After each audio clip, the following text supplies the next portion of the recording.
Ganyan siya kakapal, di ba? Sobrang kapal niya. Wow!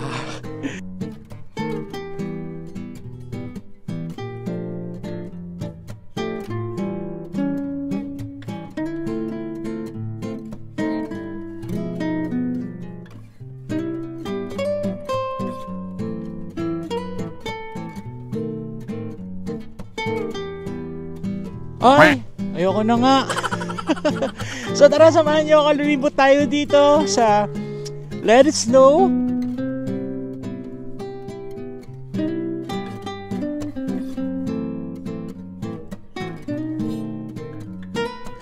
Maganda lang siyang tignan kasi sobrang puti ng paligid, pero hindi alam ng iba yung effect nito kapag natapos na yung snow.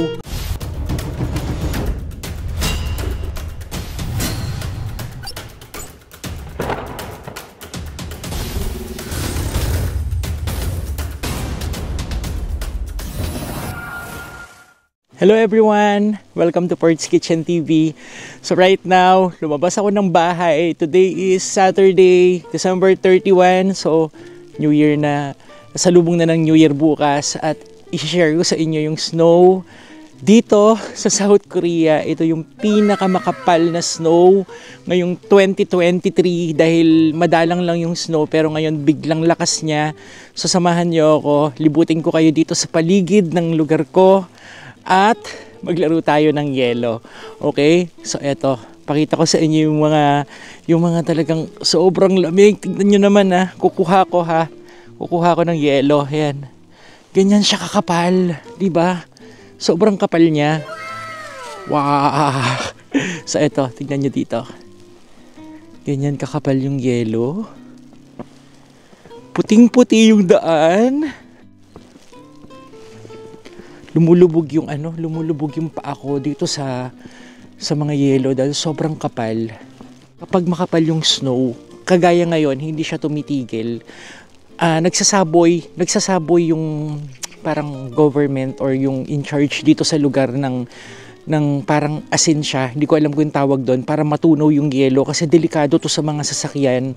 Maganda lang siyang tignan kasi sobrang puti ng paligid pero hindi alam ng iba yung effect nito kapag natapos na yung snow, as in talagang madulas, malagkit, madumi, ganon yung epekto.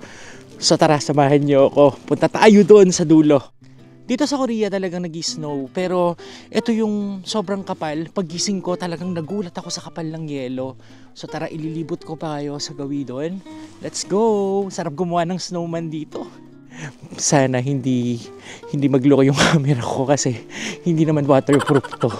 Pero natutunaw kasi yung yelo. So tingnan nyo yung mga puno, diba? Sobrang ganda ng puno.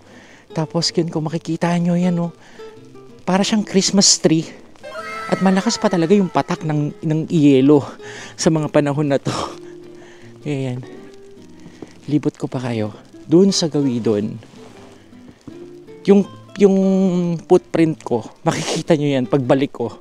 Dahil sa sobrang kapal niya, makikita nyo talaga yung niya, yung epekto niya. Nakakahingal din maglakad So ito yung paligid, tingnan nyo. Ayan siya. Tapos dito sa gawi dito, ito yung mga bahay na yung mga bahay na to, binenta na yan ng mga may-ari.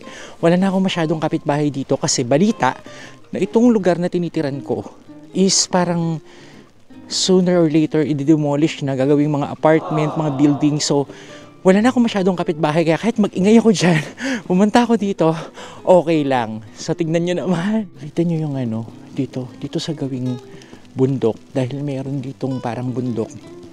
Punta tayo dito. Tignan nyo yung mga dinadaanan ko. Ayan o. Nakabakat yung mga paa ko dyan. Sobrang kapal niya. Ayan. Grabe. Halos parang wala nang katao-tao sa paligid. Wow. Nakakatuwa.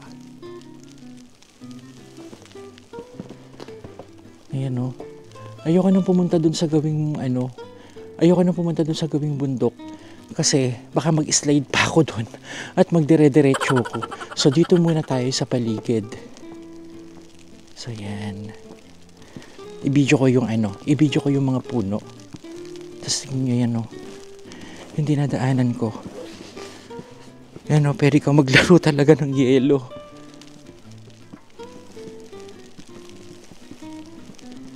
Ito yung magagandang view. Yan, yung mga ganyang pa-effect ba ng mga yelo.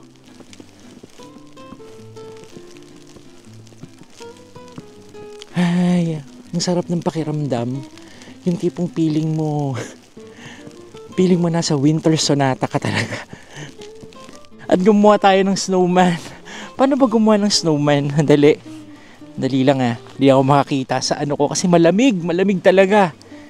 Gawa tayo ng snowman. I-try natin. Kaya lang dapat pala nag-gloves ako kasi malamig talaga. Gawa tayo ng bilog sa ibabaw. Ayan. Mukha na bang snowman to? Ginagawa mo! Ayan, mukha na siyang snowman. Ayan, lagyan natin dito sa paligid. Tanggalin natin yung gilid niya. Parang ang liit ng ulo niya. Dagdagan natin yung ulo. Ayan. Ayan, bumuguho. Anyway, mahirap palang gumawa ng snowman at mahirap mag-shape. Pero paano tayo gagawa ng kamay niya? Ayan, gawa tayo ng kamay. Ayan. Ayan, gumuguho siya.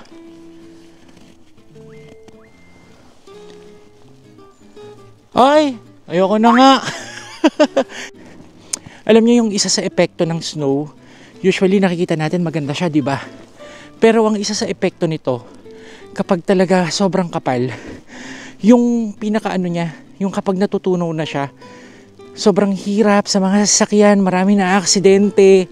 As in, talagang may mga nagkakabungguan, may mga hindi makaahon, kasi sobrang dulas niya. Nung unang punta ko ng South Korea, that was 2016, hinihingal ako. So sobrang excited ko, lumabas ako kasi tuwang-tuwa ako. Pero nung dumating na yung mga taon na nagtagal ako dito, maganda siyang tignan, pero maraming bagay na hindi ka talaga magagawa kapag dire-diretso yung yelo. Yung paglabas-labas mo, yung pag-grocery mo, mahirap ang taxi, yung mga bus, talagang dahan-dahan sila kasi pwede talagang mag-cause ng accident. So tara, samahan niyo ako doon. Punta tayo doon sa baba. So yan. Yan yung paligid. Yan, wala na rin nakatira dito sa mga bahay na to na benta na. And then dito sa tapat ko, wala na rin nakatira dyan. Dito meron pa. Si Ajashi nakatira dyan. Mabait naman yung kapitbahay ko na Koreano na yan. Talagang rin siya. Sobrang, paano ko masasabihin, matulungin din. Kasi pag pinagdadamo niya ako kasi ayaw niya na maraming damo dun sa harap ng bahay ko, lalo na nung summer. Kasi pinagmumulan daw ng lamok. Kaya mabait siya. So ito, kapal. Yan ang bahay niya. Diyan siya nakatira. Tapos dito, Bangladesh. May nakatira dito. Tapos dito, wala na rin siya. Wala na rin nakatira dyan. So ito yung paligid dito sa bahay ko. So yan, tignan nyo. Yung mga kapitbahay ko dito sa gawing baba.